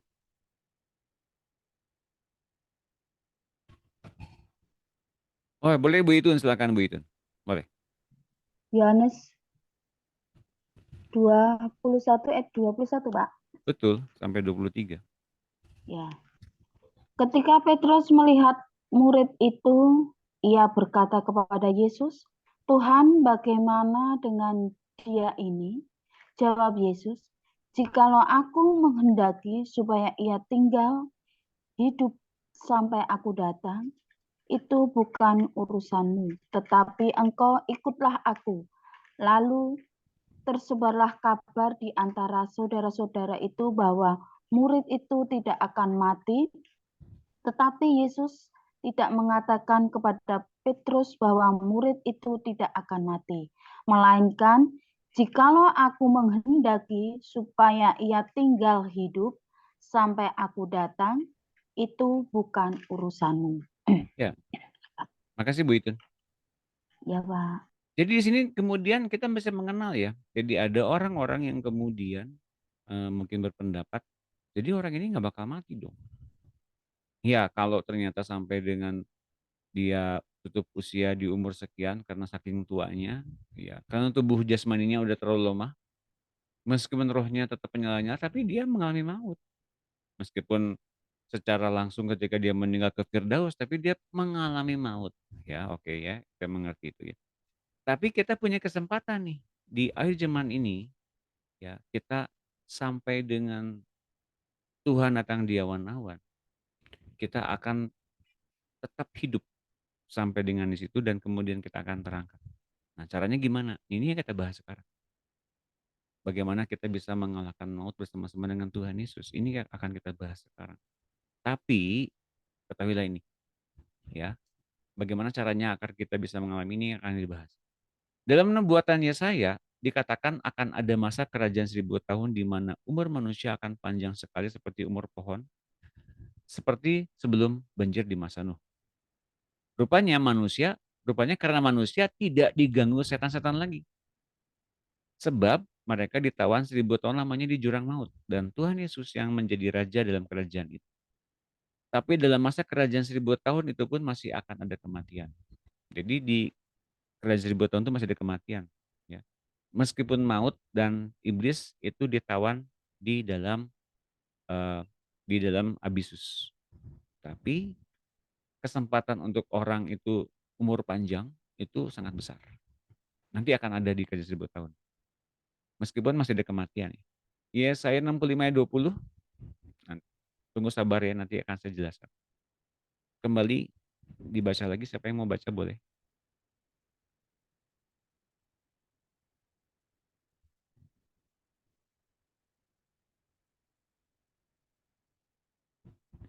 Saya, Pak. Boleh, Bu Made, silakan. Yesaya 65 ayat 20. Di situ tidak akan ada lagi bayi yang hanya hidup beberapa hari atau orang tua yang tidak mencapai umur suntuk, sebab siapa yang mati pada umur 100 tahun masih akan dianggap muda, dan siapa yang tidak mencapai umur 100 tahun akan dianggap kena kutuk. Mereka tidak akan mendirikan sesuatu supaya orang lain mendiaminya, dan mereka tidak akan menanam sesuatu supaya orang lain memakan buahnya, sebab umur umatku akan sepanjang umur pohon, dan orang-orang pilihanku akan menikmati pekerjaan tangan mereka. Amin. Ya, makasih Bu Made. Ya, Pak. Sampai di sini kita bisa mengerti. Ini satu hal yang saya bisa tangkap. Yaitu Tuhan Yesus mengerjakan pekerjaannya, memberikan hidup yang berlimpah-limpah kepada manusia agar manusia selevel dengan dia. Bukan jadi pengikut Kristus saja, tapi selevel dengan dia. Satu itu. Kedua, bahwa ternyata dia berikan pada kita hidup yang berlimpah-limpah agar nggak usah mengalami maut. Oke. Nah, program ini sudah dinyatakan oleh dia dari sejak dia datang ke muka bumi ini. Namun murid-muridnya sendiri mengalami maut. Namun kan murid-muridnya sendiri sekarang ada banyak orang yang ada di dunia ini, bukan? Sampai dengan ia akan datang untuk menyelamatkan itu, akan ada orang-orang, sekumpulan orang-orang yang akan bertahan di sana dan terangkat naik bersama-sama dengan seluruh orang percaya yang lain yang telah ganti nyawa dengan hidupnya Tuhan yang berlimpah-limpah itu. Yang ketiga adalah gini. Kalau ternyata di dalam kerajaan 1000 tahun akan ada orang yang panjang sekali umurnya seperti di zaman Adam, pastikan bahwa di dalam kerajaan 1000 tahun itu tidak ada iblis dan tidak ada maut. Namun masih ada kematian secara jasmani. Namun di kerajaan 1000 tahun itu Tuhan Yesus menyatakan siapa saja yang kemudian beroleh nyawa yang berlimpah-limpah dari Tuhan akan dipraktekkan di sana. Karena ini yang terjadi. Mengapa manusia bisa sepanjang itu umurnya di kerajaan 1000 tahun? Karena tidak ada gangguan dari si jahat dan tidak ada maut yang mencengkeram mereka di bumi. Kesimpulannya adalah gini sementara ya. Kalau kita sekarang hendak menerima pengangkatan orang percaya dan tubuh kita berganti menjadi tubuh kemuliaan, kita mesti benar-benar dibebaskan dari pengaruh si jahat dan pengaruh maut oleh hidup Kristus yang berlimpah-limpah itu. Oleh nyawanya Yesus yang berlimpah-limpah itu. Karena kita sedang menghadapi kedatangan Tuhan yang kedua kali, sangat dekat. Hanya jika kita betul-betul menerima hidup yang berlimpah-limpah itu, maka kita bisa beroleh hidupnya yang mulia. Tubuh kemuliaannya. Artinya adalah kita berhak untuk menerima pengangkatan karena kita benar-benar meniadakan kuasa dosa dan maut bersama-sama dengan Tuhan Yesus yang memberikan kepada kita hidup yang berlimpah-limpah. Nah, sementara kesimpulannya itu teman-teman. Karena di kerajaan 1000 tahun orang-orang akan sepanjang umur pohon, panjang banget ribuan tahun tuh umurnya. Mungkin nggak nyampe 1000 tahun karena itu memang 1000 tahun ya. Ratusan tahun seperti Adam deh. Ya. Kenapa? Karena mereka tidak dikuasai dosa, tidak dikuasai si jahat karena pemberitaan firman begitu luar biasa di masa 1000 tahun itu. Jadi kesimpulannya adalah sementara gini. Kalau hidup Kristus yang ditawarkan itu sampai dengan pada tingkat tertentu itu memperoleh satu kedamaian tersendiri bagi kita untuk kita tidak khawatir, tidak cemas, tidak takut, tidak bimbang, penuh dengan iman dan kita masuk menjadi anak-anak Allah yang diubahkan oleh Tuhan. Dan itu yang Ia mau. Kita akan beroleh hidup yang berlimpah-limpah, bahkan kuasa maut dan kuasa dosa pun tidak bisa menyentuh kita. Dan ini yang membuat kita terangkat naik ke surga nanti kelak di dalam masa pengangkatan. Sementara itu dulu kesimpulannya. Nah, selanjutnya, namun tiba kesudahan bagi maut atau Abaddon bercokol di atas bumi ini, yakni setelah ia ditaklukkan di bawah kaki Kristus oleh Allah Bapa. Kapankah itu terjadi? Itu akan terjadi di akhir kerajaan 1000 tahun pemerintahan Tuhan Yesus. Kita harus mengerti bahwa dari awal mula bumi ini ditata ulang oleh Tuhan, dari awal mula bumi ini ditata ulang di Kejadian 1 ayat 2 ya. Kejadian 1 ayat 1 ini sebelum 6000 tahun yang lalu. Jadi ketika mencipta bumi di awal itu di Kejadian 1 ayat 1 dan bumi ditata ulang di Kejadian 1 ayat 2. Sebelum Adam dan Hawa diciptakan, Abaddon telah ditangkap pasukan di bawah pimpinan Mikael yang mempergunakan pedang Tuhan yang memotong 1 dari 7 kepala Abaddon hingga hampir putus. Sejak itu Abaddon ditaruh di bawah bumi terus karena bila tidak, dia akan merusakkan bumi ini sama sekali sebelum rencana Tuhan membentuk manusia selesai. Nanti Abaddon akan diberi kesempatan muncul selama 3,5 tahun saja di muka bumi ini, yakni paruh kedua dari 7 tahun masa kesusahan dunia ini. Lalu dia akan ditawan oleh pasukan orang kudus pada akhir masa 7 tahun kesusahan bumi itu. Tuhan Yesus akan memerintah sebagai raja di atas bumi selama 1.000 tahun. Abaddon akan ditawan lagi di jurang maut juga 1.000 tahun. Kali ini bersama-sama semua anak buahnya, para roh pembunuh. Dunia selama 1.000 tahun akan mengalami damai yang amat besar. Tapi setelah itu Lucifer dan Abaddon akan dikeluarkan sekali lagi dari jurang maut untuk melakukan tes terakhir terhadap orang-orang akhir zaman nanti. Habis itu baru maut dan alam maut benar-benar dibinasakan di neraka. Musuh terakhir baru dibinasakan di akhir kerajaan 1.000 tahun.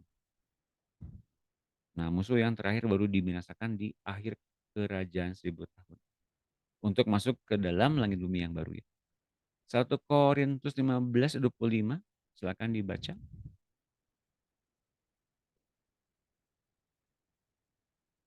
Ibu ini bisa baca, Bu? Ya, Pak. Terima kasih. 1 Korintus 15 ayat 25, karena ia harus memegang pemerintahan sebagai raja sampai Allah meletakkan semua musuhnya di bawah kakinya. Musuh yang terakhir yang dibinasakan ialah maut. Ya, Amin. makasih boleh nih. Sama-sama, Pak. Jadi maut ini benar-benar adalah musuh yang terakhir. Musuh yang dibinasakan. Terakhir kali adalah maut. Sampai dengan hari ini maut masih berkuasa. Tapi yakinlah teman-teman, kita mesti ditundukkan oleh Tuhan. Ditundukkan oleh Bapa kepada Tuhan Yesus ya. Agar kita benar-benar memiliki hidup yang berlimpah-limpah itu agar tidak ditaklukkan kepada maut oleh si jahat. Karena kuasa maut itu bisa bekerja jika ada dosa di dalam manusia. Dan bagaimana jika kita bebas dari dosa? Dengan kita dipimpin oleh Roh Kudus dan oleh remanya Tuhan. Kita benar-benar bisa ngabar dosa itu karena memang kita dapat anugerah dituntun Tuhan. Itu sebetulnya yang menjadi rahasianya, agar maut tidak berkuasa atas kita. Wahyu 20 ayat 13. Ibu Marta. Silakan, bisa bacakah? Kalau nggak bisa, ke yang lain lagi. Oke, Pak. Bu Itun Saya, silakan. Pak. Oh boleh, Bu Itun. Wahyu 20 ayat 13, lalu laut menyerahkan orang-orang mati yang ada di dalamnya, dan maut dan kerajaan maut menyerahkan orang-orang mati yang ada di dalamnya, dan mereka dihakimi masing-masing menurut perbuatannya. Ya, makasih Bu Itun. Ya, Pak. Jadi laut itu ada dunianya. Laut itu ada dunianya isinya orang-orang mati. Maut itu dan kerajaan maut itu pun ada dunianya, yaitu dunia orang-orang mati. Dan mereka, orang-orang mati ini dihakimi masing-masing menurut perbuatannya. Jadi orang-orang mati ini tetap mati sampai dengan 1.000 tahun masih tetap mati, ada di dalam dunia orang mati. Sampai dengan maut ini dibinasakan, ya, kemudian baru mereka menerima penghakiman masing-masing menurut perbuatannya. Apakah mereka tetap mati di depan Tuhan atau mereka bisa dihidupkan kembali oleh perbuatan baik mereka kepada Tuhan. Nah, ini kita udah tahu ya mengapa orang-orang mati ini bisa berbuat baik dalam status mereka sebagai orang-orang mati. Ya, karena mereka mendengarkan anak Allah dan mereka bangkit. Kapan tepatnya ini akan terjadi? Sebelum adanya langit bumi yang baru. Jadi orang-orang mati ini ada kemungkinan ketika dihakimi, ketika dibuka kitab-kitab, dan ada kitab yang lain dibukakan, kitab kehidupan, kok nama mereka ada dalam kitab perbuatan ini? Kitab kehidupan ini. Itu artinya mereka dalam dunia orang mati mendengar suara anak Allah. Kok bisa mereka bisa hidup dalam langit bumi yang baru? Karena mereka mempunyai hidup dalam diri mereka, hidupnya Yesus. Yang bisa membuat mereka di hadapan hakim, mereka menjadi orang hidup, bukan orang mati lagi. Ya, buku kehidupan itu kan berarti orang-orang yang hidup isinya, bukan? Tapi dalam status mati, mereka bisa dihidupkan kembali oleh firman anak Allah. Nah, teman-teman, ini sampai sini saya bahas nih. Sekarang pertanyaannya adalah, kalau kemudian kita bisa mengalami pengangkatan, sebetulnya sampai di manakah kemudian ini akan berjalan di dalam langkah-langkah kita menuju pengangkatan ini? Sampai di manakah tepatnya? Ini akan menuju kemana tepatnya? Kalau boleh saya bilang sejak awal di dalam pemuridan yang lalu, bagaimana Elia bisa mengalami pengangkatan. Justru Elia tuh pas lagi diutus oleh Tuhan, mereka di Elia ini ya, nggak bertujuan untuk diangkat dalam pengangkatan. Karena di masa itu belum ada pengangkatan. Nggak akan ada pengangkatan lah, orang-orang dunia ini kan semuanya kan masuk ke dalam kuasa dosa, dan orang-orang kedagingan itu layak masuk ke neraka sebetulnya. Masuk ke dunia orang mati sebetulnya. Tapi Elia ini begitu nurutnya sama Tuhan, sampai dengan akhirnya dia berjumpa dengan Tuhan di Gunung Horeb. Dan kemudian setelah 15 tahun kemudian ia akhirnya menuruti apa yang Tuhan maui, ya, sampai dengan dia dituntun oleh Tuhan sampai ke Sungai Yordan baru diangkat oleh. Jadi faktanya jelas, sampai segimana kita nurut Tuhan. Urutan-urutannya dengan sampai segimana kita bisa sampai di tingkat apa kita dituntun oleh Roh Tuhan. Dan ini sesuai dengan apa yang saya dapatkan di dalam minggu-minggu ini. Siapa yang penasaran menantikan jawabannya? Masih menantikan jawabannya kah? Saya, Pak. Oke, mari kita lihat ya apa yang saya bahas.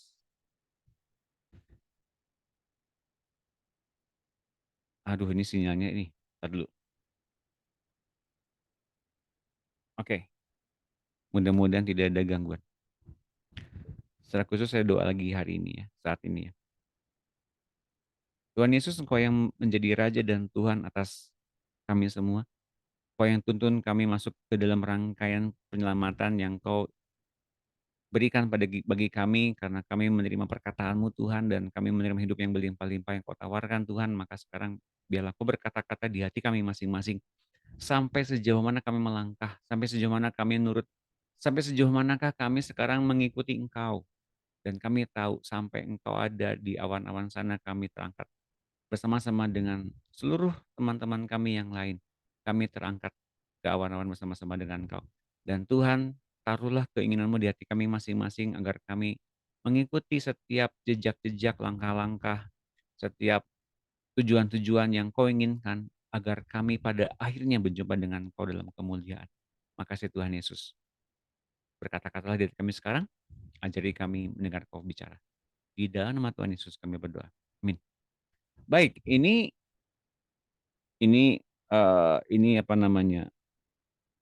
Ini setelah kita diberikan kemarin ya. Ini mimpi-mimpi yang saya dapatkan, visi yang saya dapatkan. Lalu saya dapat ayat ini, Ibrani 6 ayat 7. Ini besar artinya karena di ayat ini muncul begitu banyak hal ya. Sebab tanah yang menghisap air hujan yang sering turun ke atasnya dan yang menghasilkan tumbuh-tumbuhan yang berguna bagi mereka yang mengerjakannya, menerima berkat dari Allah. Tapi jikalau tanah itu menghasilkan semak duri dan rumput duri, tidaklah ia berguna dan sudah dekat pada kutuk yang berakhir dengan pembakaran. Ini ayat yang saya dapatkan dalam penglihatan itu, Ibrani 6 ayat 7. Lalu kemudian dalam 2 Tesalonika 3:11, kami katakan karena kami dengar bahwa ada orang yang tidak tertib hidupnya dan tidak bekerja, melainkan sibuk dengan hal-hal yang tidak berguna. Orang-orang yang demikian kami peringati dan nasihati dalam Tuhan Yesus Kristus, supaya mereka tetap tenang melakukan pekerjaannya dan dengan demikian makan makanannya sendiri. Yang saya stebiloin itu mesti diingat-ingat terus. Supaya mereka tetap tenang melakukan pekerjaannya. Kita masing-masing bekerja menurut pekerjaan-pekerjaan Tuhan masing-masing yang Tuhan berikan kepada kita. Itu makanan kita ya. Dan dengan demikian makan makanannya sendiri. Setiap dari kita punya kapasitas yang sama, tapi pekerjaannya berbeda. Oke, jelas ya? Nah, mengenai penglihatan saya ini tentang pengangkatan ini, kita harus tahu, ini ada diatur jelangan jelas. Narasinya, urutannya dalam Markus 13 ayat 9 sampai dengan 13. Dan Matius 24 ayat 10 sampai dengan panjang, sampai dengan 26. Oke. Nah, mari kita lihat ayat ini nanti dibaca di rumah masing-masing. Lalu saya kategorikan dengan urutan apa yang terjadi sebelumnya dan sesudahnya. Dan dalam urutan yang kita baca nanti, ini dengan jelas di manakah ada yang nanti pengangkatan. Oke, jelas ya. Berturut-turut akan terjadi seperti ini. Yang terjadi sebetulnya bukanlah Antikristus datang sebagai Mesias di bait Allah, atau sebagai pemimpin keagamaan di bait Allah, memimpin upacara keagamaan di bait Allah. Bukan. Yang berturut-turut terjadi yang akan mengarah kepada pengangkatan. Yang pertama, akan semakin banyak kemurtadan di antara orang Kristen. Apa itu murtad? Siapa yang ingat? Apa itu murtad? Tadi di pertemuan pertama tadi saya bahas. Siapa ingat apa itu murtad? Sebelum di Sebelum kita mulai lagi, mari kita buka videonya dan mari kita berfoto bersama dulu. Wah, biar semangat. Oke. Sambil mengingat ya, apa itu murtad? Masih ingat nggak tadi? Silakan dibuka videonya satu, Bu Marta. Ada Cindy. Wah, Cindy mendengarkan dari Texas ini. Wah, terima kasih Cindy sudah bergabung. Tepuk tangan buat Cindy yang dari Texas. Bukan Texas Fried Chicken ya, bukan ya. Ini Texas betulan Amerika ini. Beliau ini dari Texas jam 4 subuh. Jam 5 subuh. Jam 5 nih dengerin pemuridan. Berarti jam 4. Ya, Wow, jam 5 subuh teman-teman. Tepuk tangan lagi sekali lagi buat Cindy. Wow, keren. Thank you Sin, udah bergabung. Oke, kita berfoto bersama dulu. 1, 2, 3. Oke, satu lagi ya. 1, 2, 3. Thank you teman-teman. God bless you all. Oke, ingat lagi. Apa itu pemurtadan? Kemurtadan. Ada ingat? Siapa ingat kemurtadan? Tadi dibahas di awal-awal. Kemurtadan adalah bukan pindah agama, tapi kemurtadan adalah, yuk kita lihat lagi catatannya ya. Melenceng dari Tuhan, Kak. Iya, melenceng dari Tuhan. Tepuk tangan buat Ibu Ari. Jauh dari Tuhan. Melenceng apanya? Tuhannya. Betul. Iya. Meninggalkan Tuhannya. Terima kasih buat Nida. Nah, melenceng apanya? Apanya yang kemudian ditinggalkan? Apanya yang ditinggalkan? Mari kita lihat awalnya ya. Ini nih.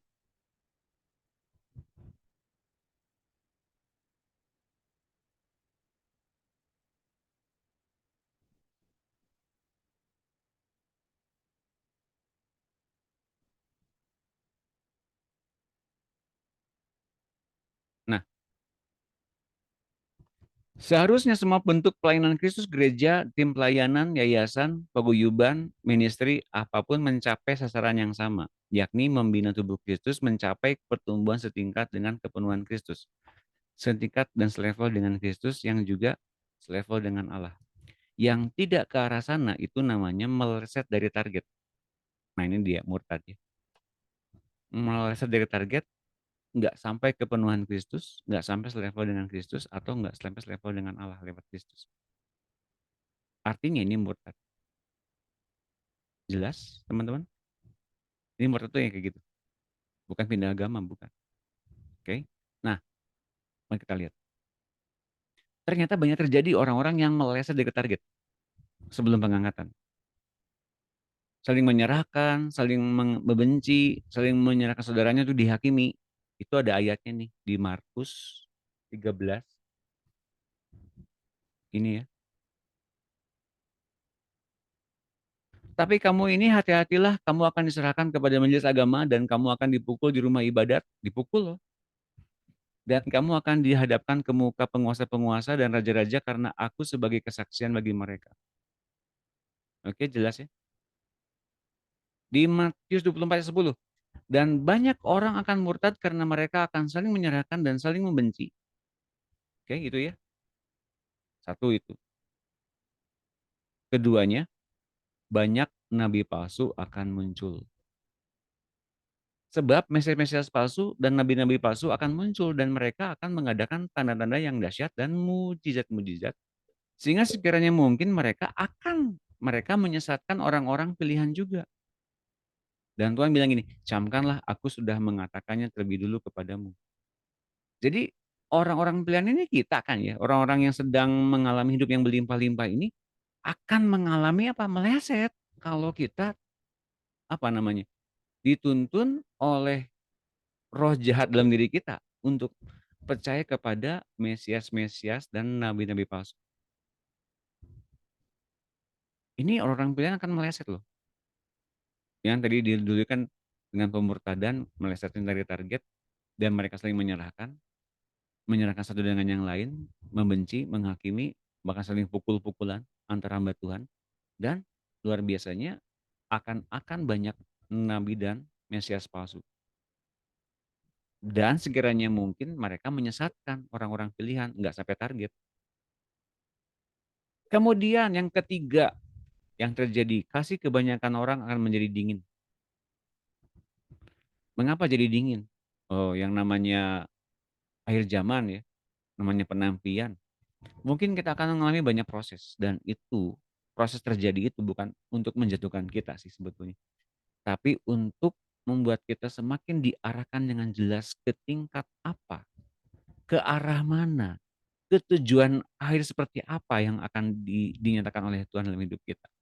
Dengan jelas kita akan selevel dengan Kristus. Itu dia. Tapi respon kita adalah respon yang harus sepenuh Kristus dalam hal apapun. Ini yang kemudian menjadikan orang semakin dingin. Karena akan berbanding terbalik dengan keinginan mereka yang selama ini ada. Keinginan yang bahagia, yang aman, yang nyaman, terkendali, semuanya itu akan berbanding terbalik dengan bagaimana manifestasi Kristus yang muncul di akhir zaman. Kita tentu saja ingin aman ya, ingin bahagia, ingin nyaman. Tapi itu akan berbanding terbalik dengan apa yang dinyatakan kelak oleh Kristus kelak. Agar terciptanya kepenuhan Kristus yang berlimpah-limpah itu. Hidup Kristus yang berlimpah-limpah itu. Jadi kenyamanan, keamanan, kebahagiaan yang selama ini ada dalam diri kita itu adalah berhala kita. Dan itu akan ditiadakan dengan hidupnya yang berlimpah-limpah itu. Kalau kita begitu banyak hadapin hal-hal yang menyulitkan itu. Yang bagi banyak orang akan menjadi dingin kasihnya. Tapi orang yang bertahan sampai pada kesudahannya akan selamat. Artinya apa? Orang-orang yang dipilih itu selamat. Orang-orang yang sedang menemui kehidupan Kristus yang berlimpah-limpah itu orang yang bertahan sampai pada kesudahannya. Dan kemudian menyangkut dengan yang tadi, mengapa mesti diserahkan kepada majelis agama? Mengapa mesti kemudian mereka mesti mengungkapkan bagaimana iman mereka di depan orang-orang, termasuk di area para pemimpin. Injil kerajaan ini akan diberitakan di seluruh dunia dan menjadi kesaksian bagi semua orang, semua bangsa. Sesudah itu barulah tiba kesudahannya. Apa kesudahannya? Akhir zaman. Dalam hal ini, pengangkatan orang percaya. Ini ayatnya. Dan jika kamu digiring dan diserahkan, janganlah kamu khawatir akan apa yang harus kamu katakan, tapi katakanlah apa yang dikaruniakan kepadamu pada saat itu juga, sebab bukan kamu yang berkata-kata, melainkan Roh Kudus. Jadi kalau kemudian kita digiring serahkan, jangan camkan apa yang harus kita perbuat, yang kita katakan. Tapi berupayalah begitu rupa agar Roh Kudus berkata-kata dalam diri kita. Dan ini memang perlu latihan, kesadaran yang benar-benar terjadi agar benar-benar Roh Kudus itu bersuara untuk memberitakan Injil kepada banyak orang di masa itu, di zaman itu. Untuk apa sih? Untuk akhirnya mereka mendengarkan Injil lewat kita. Yang dulunya belum pernah didengarkan oleh mereka selama ini. Bahkan oleh Tuhan Yesus sekalipun. Bahkan oleh rasul-rasul sekalipun. Tapi mereka berhak mendapatkan Injil lewat hidup kita. Ketika kita diserahkan kepada majelis agama. Termasuk majelis agama, para pemimpin orang-orang Kristen. Loh kok Pak, orang Kristen kok menghakimi orang Kristen yang lain? Kok bisa? Bisa, kata siapa nggak bisa?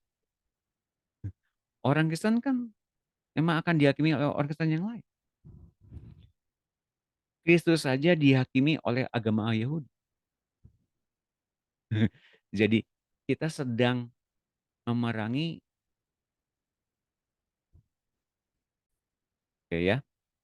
Nah sekarang kalau kemudian yang menghakimi kita itu mereka, yang kita lakukan adalah menginjili mereka, memberikan Injil yang terakhir kali kepada mereka dan kepada dunia ini. Selama ini mereka ngapain? Oke, jelas ya. Selama ini meskipun mereka punya bentuk struktur agama yang luar biasa, mereka pemimpin-pemimpin